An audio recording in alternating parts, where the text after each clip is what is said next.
Hi, my name is Cindy Rang with the Fabric Patch in Ephrata, Washington, and today I am going to show you how to make one of our fastest and easiest and most versatile quilts. It's called Timber. We have the pattern on our website. It's a $4 pattern or $4.99 for a printed copy or an immediate download. And basically what it is a great big huge log cabin block. And so I'm going to show you how to make it very personalized with different things in the inside and how to piece this quickly.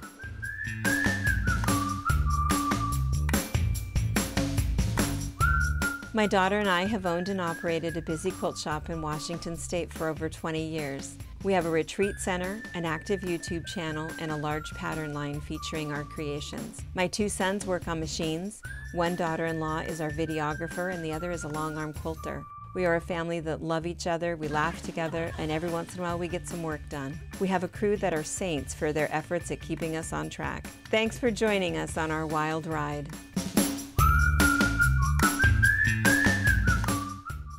Okay, so if you are new to our channel, we have almost 300 videos. We do kind of a weekly thing. We do a chat, we do box openings, but we also do a lot of quilting videos. Most of our videos are geared towards beginners and quick projects, things that you can kind of get done in a weekend if you need a quick gift. This one is a very popular pattern because it's really versatile for guy quilts. Not that there isn't something that you're looking for Mother's Day or a special friend, but if you're doing something for Father's Day or for a boy for graduation, this is not only about a 2-hour quilt, it's very, very simple because you just need a few fabrics and some sort of a focus point in the center. This particular one was put together several years ago, so this line is no longer available. The line was called Alpine. And what we did was we just took a fat quarter and we kind of fussy cut out a seam that we wanted. And I'm going to show you how to fussy cut in a second.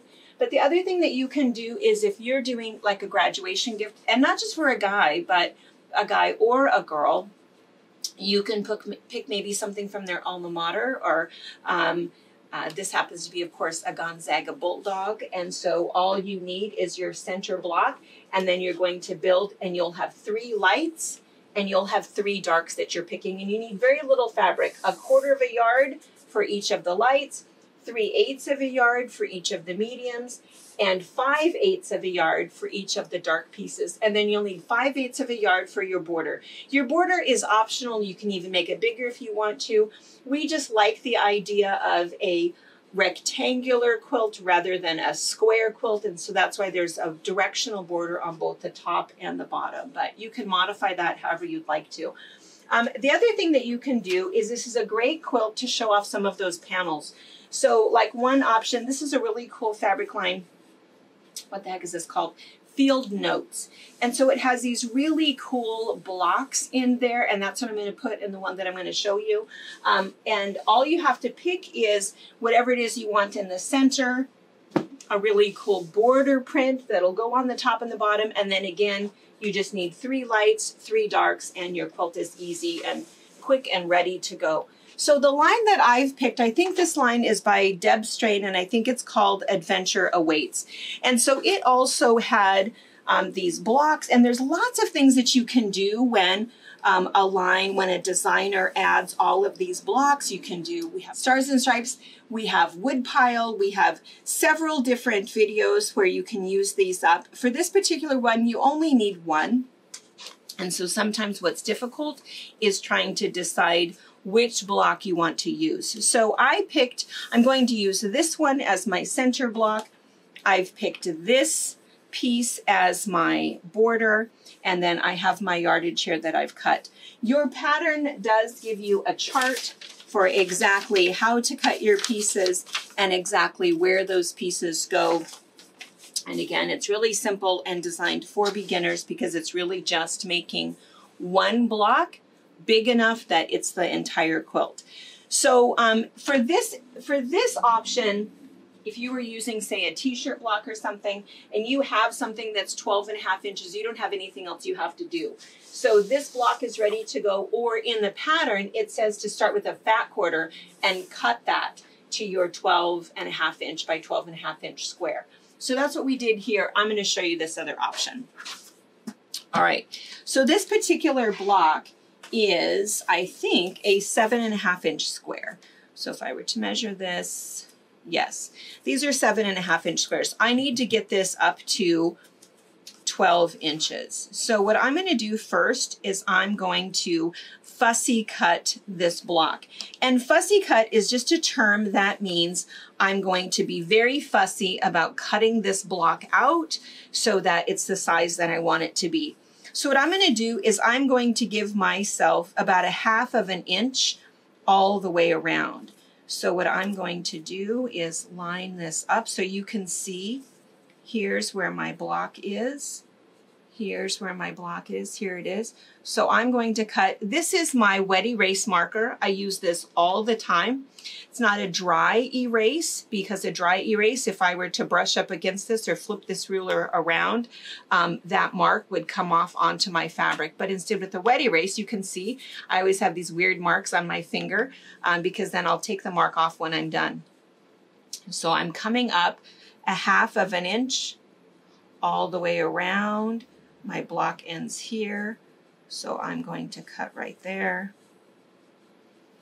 and cut right there. All right, so what I'm going to do, I'm just going to fuss with it one last second. And for me, it doesn't matter what this size is going to end up being. If you have a fat quarter and you're trying to cut this into 12.5, then you're going to want to know where 12.5 is on your ruler, and you would do the same thing. Kind of line that up so that you can see that your block and what you want to feature is right in the center and your edges are beyond that. But for me, I'm going to add a border.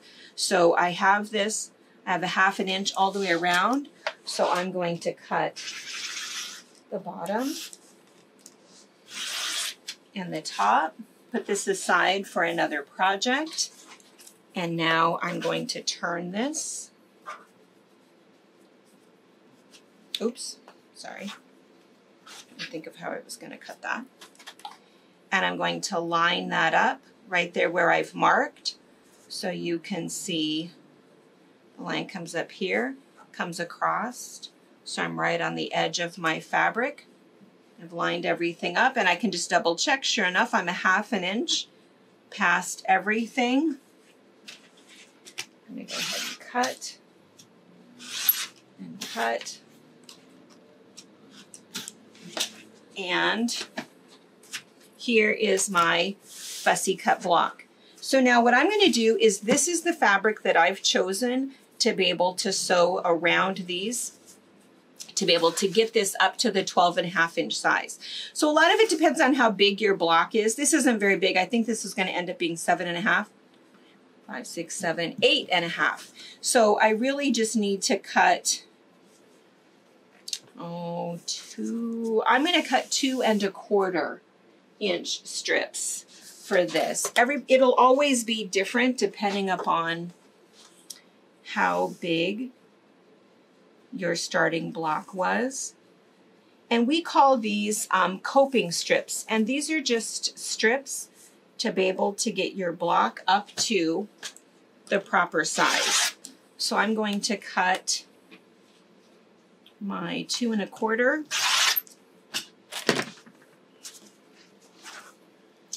And I'm going to take this and I'm going to sew it, cut off my salvage and sew it to the top, sew it to the bottom, sew it to the side, press it, and I'll be right back. Okay, so I sewed my borders on here, and fun fact, I really only needed 1 strip. So I have 1 strip pre-cut. I'm going to go ahead and make this my binding. And I've mentioned in other videos that I like to prepare my binding the same time that I prepare my quilt top. I may or may not get it quilted right away, but at least I have my binding ready to go before we run out of fabric that goes with it. And I think this will be perfect for that.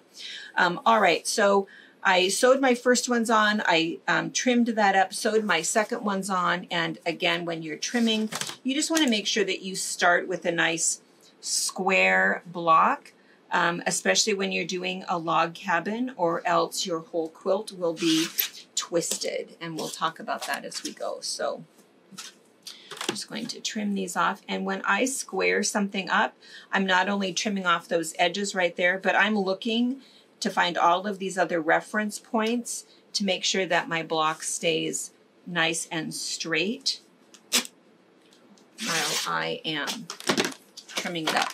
All right, so this is my center block with what we call these coping strips to be able to get this block up to the 12.5-inch size that it needs to be.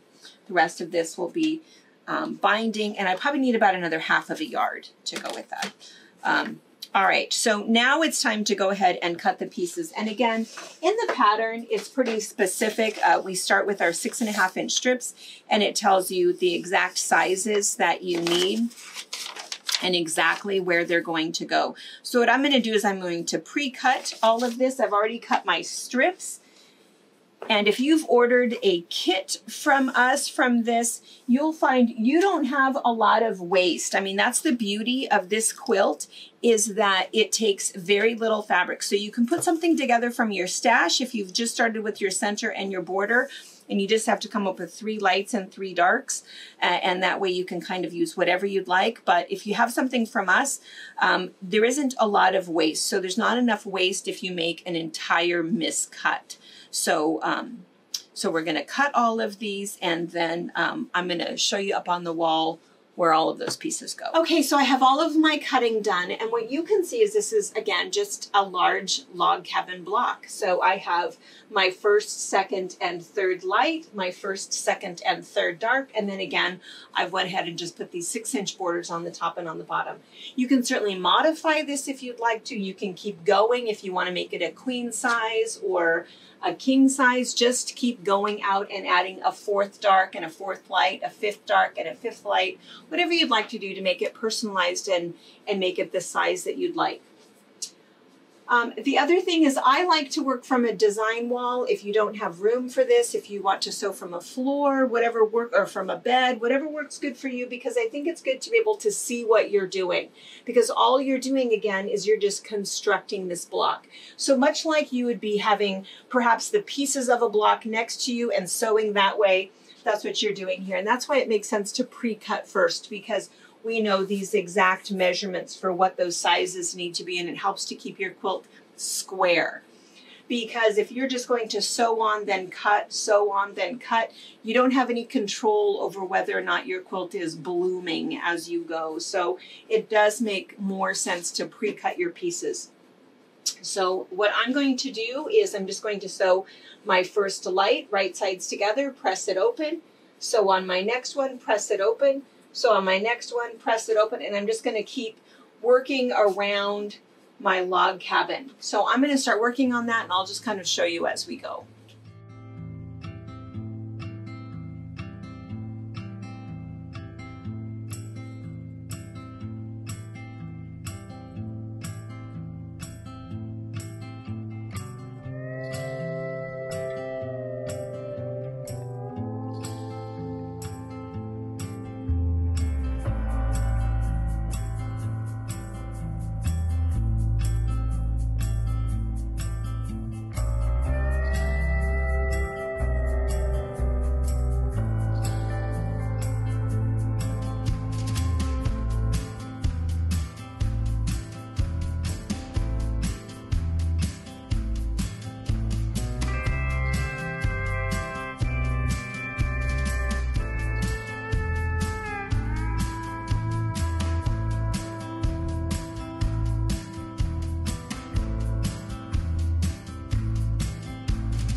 I'm going to stop here for just a second and just show you guys that the reason that we want to pre-cut our pieces and then sew them on is it's what's keeping our quilt square as we go again. So that way we know that this piece is exactly the size that this is, assuming that we've got our 1/4-inch seam allowances. And that's why 1/4-inch seam allowances are so important, because all of that math has been figured out, and that's what's keeping everything nice and flat as we go. So 3rd dark left to put on, and then our borders, and then what's it been, 40 minutes later, we're totally done with the quilt.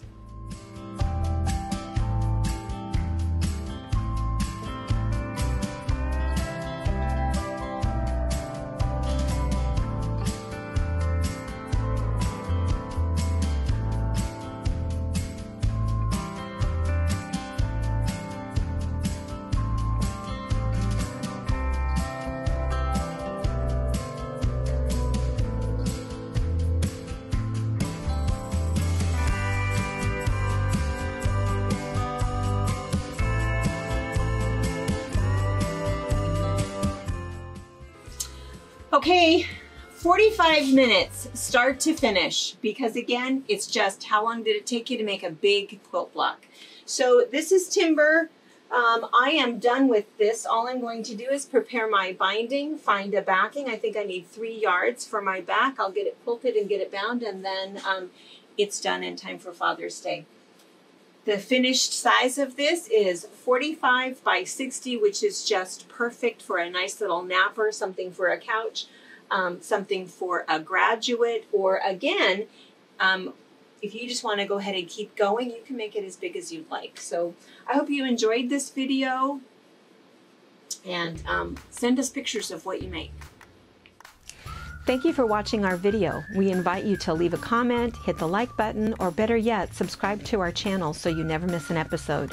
You can also visit our Instagram, Twitter, Facebook, or Pinterest pages, or find all of those things and our online store at fabricpatch.net.